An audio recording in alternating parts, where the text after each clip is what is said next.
My garbage person of the week is actually quite a few people. It's a little bit, is it fair? Are you supposed to do that, John? Come on, that's not the thing. But no, they're all tied together, and it all has to do with the recent passing of Juneteenth into becoming a national holiday. So that has happened.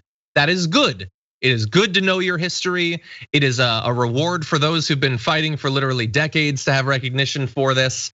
It's obviously not the end of a whole bunch of problems with America and racism and all that. And so anyone, whether it's a politician or a rando or a corporation who's like, oh good, we're done now. No, we're not. But that said, yeah, you should at least be able to do this. We should at least be able to say, good. That's a good thing, but not everyone can rise to even that low standard. So my garbage people are all the people along the way that are just so mad about the fact that it's become a holiday. And that starts with the 14 Republicans who voted against it in the House. Senate was unanimous, by the way. Even Ron Johnson, who blocked it a year ago, voted for it now. So you have 14 Republicans voting against it. And I just want to give credit to Parker Malloy, who used an app to combine all of their faces. And it does look like exactly the sort of person that would vote against Juneteenth. So thank you, Parker, for that. By the way, Trump supported it becoming a federal holiday. Trump would send out letters like celebrating it. Trump, the first year of his presidency, didn't acknowledge on the Holocaust Remembrance Day that Jewish individuals were killed. He still acknowledged Juneteenth, but these 14 Republicans were against it. But it's not just them, it's also people in media. Like Tucker Carlson, who had to get in a snippy thing about it. Take a look at this video. Starting this Saturday, our country is getting a new Independence Day to supplant the old one, which people like Lori Lightfoot complained was racist. Not a single member of either party in the Senate opposed it. Republicans, in fact, co-sponsored the resolution. Happy that my bill to recognize Juneteenth as a national holiday just passed the Senate, wrote John Cornyn, a supposedly conservative senator from Texas. Lori Lightfoot is thrilled by this. Unlike John Cornyn, Lori Lightfoot understands the power of symbols. They're immensely important, that's why we have them. For Flag Day on Monday, a holiday designed to honor the American flag, speaking of symbols, Lori Lightfoot is flying something instead called the Pan-African flag. You're seeing a shot of it on your screen right now. It's now up in City Hall in Chicago. That and the Juneteenth flag. Okay, we kept the context in there just in case you thought there was some issue, some reason he's opposing Juneteenth becoming a holiday that's not just an outgrowth of racism. No, it's just the racism. He's not doing that thing where it's like, well, I'm worried there's too many holidays that Ron Johnson hid behind. No, he's just like, no, I hate all of this stuff. Yeah, so John Cornyn is now supposedly conservative because he supported Juneteenth becoming a holiday, which Donald Trump also did. That's all it takes to no longer be a conservative to Tucker Carlson.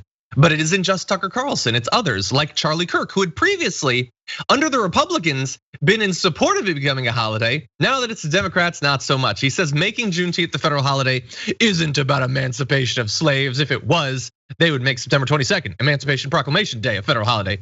This is about replacing July 4th, just like the 1619 Project is about replacing 1776. Conservatives must reject this. See, here's the thing about that assertion that's replacing July 4th. It didn't.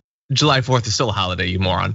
He goes on to say, because he was tweeting a bunch about this, Lincoln knew America's founding was July 4th. He knew that the day our amazing nation made a step from ideal to reality. Juneteenth is an affront to the unity of July 4th. We now have 2 summer holidays, and one of them is based on race. Shame on the GOP for supporting this. We have 2 holidays in the summer. Summer is not the time for holidays. You can't have 2, obviously. But as pathetic as all that is, and he went on. We also have Candace Owens, who had this to say: Juneteenth is so lame. Democrats really need to stop trying to repackage segregation. I'll be celebrating July 4th and July 4th only. I'm American. So she's only supporting only July 4th. No Veterans Day, no Labor Day, no anything. There's one holiday, damn it. Well, I'll be celebrating July 4th. You know why? Because I like hot dogs. But I'm also gonna be celebrating Juneteenth. Jordan, that was a lot, I apologize. What are your thoughts? Yeah, I think you could do both. I mean, Juneteenth has been a holiday in Texas for decades. It passed unanimously in the Senate. Now, thanks to, again, our other garbage person, Ron Johnson, finally relinquishing his block on it becoming a holiday. And some of the justifications were, oh, it costs so much to have a new federal holiday. It'll cost so much money. Where was that concern with the war on terror? Like, where's the concern with as we just continue to pump money into the Space Force? No, it's things like this that are nice nods and not sufficient in rectifying our past misdeeds, but it's in part it's okay, and it's obviously bipartisan. But the racial animus in this country cannot be overstated, and it's something that the media, the right-wing media, will pounce on because it divides the country, and they want that. You're totally right. You're totally right. So that's my garbage person. But what about you? Well, 18,000 of you voted for the community garbage person of the week. And here are the top 5. Coming in at number 5 this week is Lauren Boebert with 4% of the vote for competing with Marjorie Greene to be the most insane Republican. Hey, Ron Johnson is in there too. Number 4 at 6% of the vote is Greg Abbott for continuing to build Trump's failed border wall, now with donations. Number 3, you have Kayleigh McEnany at 13% of the vote for claiming she never lied for Trump. Was that really this week? Jesus, a lot happens in a week. Number 2 at 21% of the vote is Laura Trump for telling border residents to get guns and be ready. And number 1, our garbage person, community garbage person of the week with 57% of the vote is Mitch McConnell for pledging to block future Biden Supreme Court nominees. I'll throw in also he wants to block the voting rights legislation. That is your garbage person. Thank you to all of you who voted. Really do appreciate that.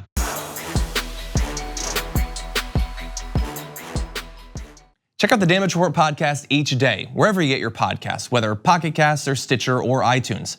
You can join me as I give you the news and stories you want, with a range of co-hosts and interview guests jumping in on the fun each day. Again, that's the Damage Report, wherever you get your podcasts. And if you get them at iTunes, don't forget to rate and review. Sometimes I'll read them live on the show.